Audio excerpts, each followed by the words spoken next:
But it's been an amazing journey, and people are still coming out supporting Troy, and they want to do documentaries and movies and books and things like that.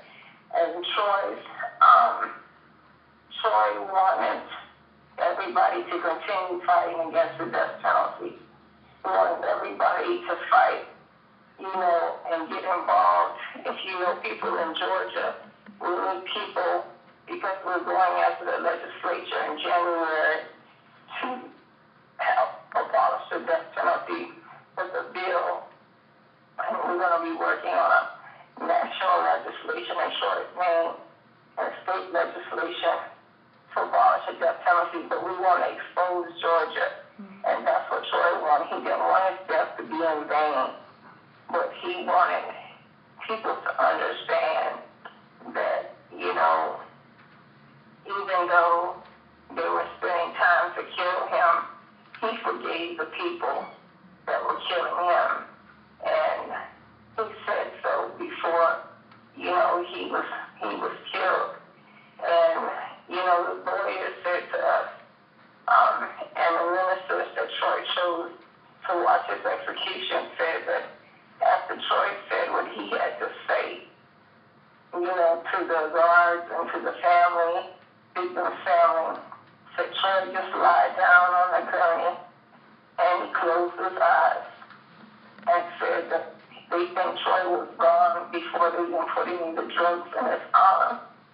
So I just thank God for that, because I think that God had come in and he relieved Troy from all that pain, and he took that away from him. So I think that Troy had left his body long before they put any poison in his veins. And I just want to say it was amazing. It was terrible that night because the police, there were dogs and riot police and riot gear and batons, and they were there to attack students and church people, and it was just amazing and show intimidation.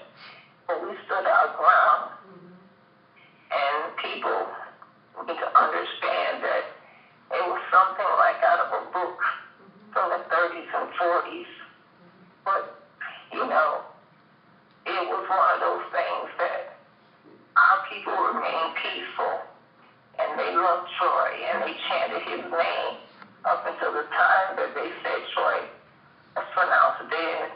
They chanted his name, they kept his spirit, and they did what Troy said: no violence, just celebrate his life. And it's just been amazing that people did that, and students from all over did that. And it was amazing that I met a student from San Francisco, and she had driven 2 days by herself in a car to be there to support Troy that night.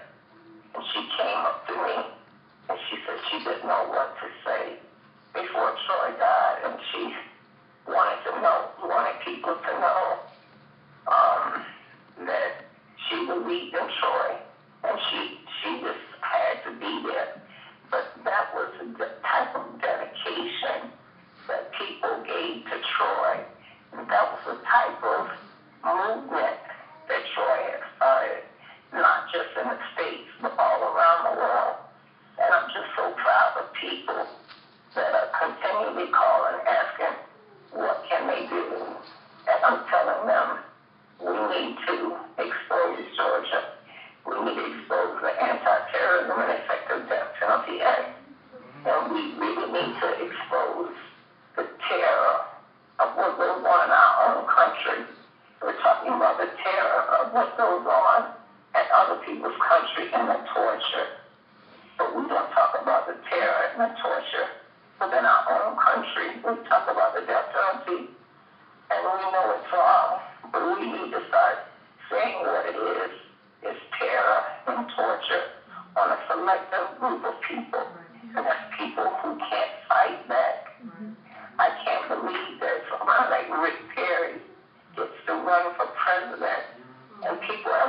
don't forget that he had killed somebody that his own investigators of own people showed could not have killed his family.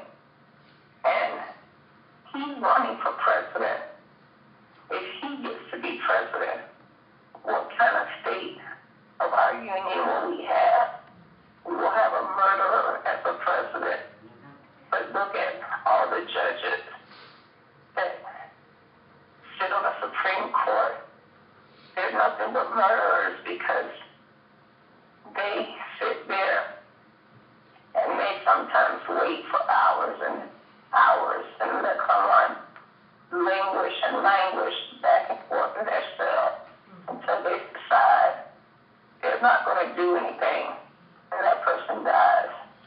That's torture. But I just thank God that my brother had a higher faith. He had a higher belief. And he knew that if he died, his life, his legacy would go on through you all.